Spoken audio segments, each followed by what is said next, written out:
17 কোটি টাকার বাঁধ আর প্রথম বৃষ্টিতেই ভয়াবহ ফাটলে ভেঙে পড়ল বাঁধের অংশ। কাটিগড়ার গোবিন্দপুরে যে কোনো সময় ভয়াবহ বন্যা পরিস্থিতির আশঙ্কা।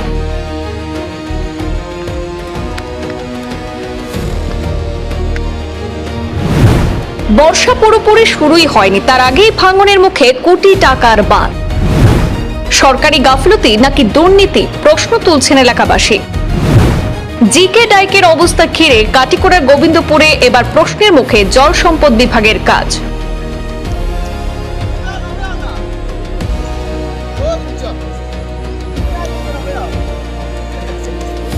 বর্ষা পুরোপুরি শুরু হওয়ার আগে জল সম্পদ বিভাগের গাফিলতির অভিযোগে আতঙ্কে দিন কাটছে কাছাড় জেলার কাটিগড়ার গোবিন্দপুরের মানুষের। কাছাড় ইনভেস্টিগেশন ডিভিশনের অধীন গুরুত্বপূর্ণ জিকে অর্থাৎ গণিগ্রাম কাটিগড়া বাঁধের গোবিন্দপুর অংশে ভয়াবহ ভাঙনের সৃষ্টি হয়েছে। প্রায় 17 কোটি 62 লক্ষ টাকা ব্যয়ে নির্মিত এই বাঁধের প্রায় 50 মিটার অংশ ইতিমধ্যে গভীর ফাটল দেখা দিয়েছে এবং ধসে পড়ছে। জানা গেছে মাত্র এক সপ্তাহ আগেই নাকি মাটি ফেলে বাঁধটি মেরামতের চেষ্টা করা হয়েছিল, কিন্তু প্রথম দফার বৃষ্টিতেই তা আবার ভেঙে পড়ে। বর্তমানে বাঁধ জুড়ে বড় বড় ফাটল দেখা দেওয়ায় গোটা এলাকায় বন্যার আতঙ্ক ছড়িয়ে পড়েছে। সরকারি সাহায্যের অপেক্ষা না করে স্থানীয় বাসিন্দারাই এবার নদীতে নেমে বাঁশের বেড়া দিয়ে জলের স্রোত ঘোরানোর চেষ্টা চালাচ্ছেন। 2023 সালের 4 February Messrs Dhachania and company private limited নামের একটি ঠিকাদারি সংস্থাকে এই বাঁধ নির্মাণের কাজ দেওয়া হয়েছিল। স্থানীয়দের অভিযোগ, নির্মাণের সময় ব্যাপক অনিয়ম এবং নিম্নমানের সামগ্রী ব্যবহার করা হয়েছে।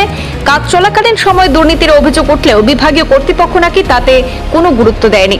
এমনকি 3 মাস আগেই বাঁধে ফাটল দেখা দিলেও সময় মতো কোনো ব্যবস্থা নেওয়া হয়নি বলে অভিযোগ তুলেছেন স্থানীয় জনগণ।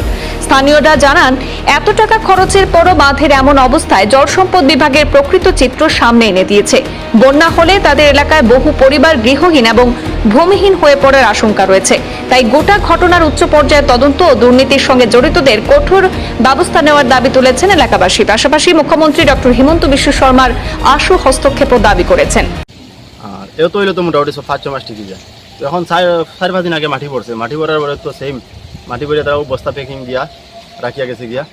আবার তো গত 2 দিন আগে থেকে আবার ডাইকটা নামিয়ে যার গিয়া, আগর থেকে বেশি নামের এখন মাটি লগে এখন সাজ করা হয় না। বেশি সবচেয়ে সমস্যা হইল দীর্ঘ 3 বছর থেকে 2023 সালও স্যাংশন হয়েছে 17 কোটি 62 লক্ষ 61,353 টাকা স্যাংশন হয়েছিল। স্যাংশন হইলে এখন পর্যন্ত স্যাংশন হইলে টাকাটা গেল হই, খাজটা না করে 70 টাকা গেল খানো। খাজ তো খাদের কিচ্ছু নাই, কিন্তু মেন কথা হইল কি আমরা তো বিপদ। এখান থেকে 10-15 সামনে একটা গড় আছে, আশপাশ আরো বেদান গড়াইন আছে। এখানে যদি ডাইকে যদি বন্যার সময় ডাইকটা ভাঙে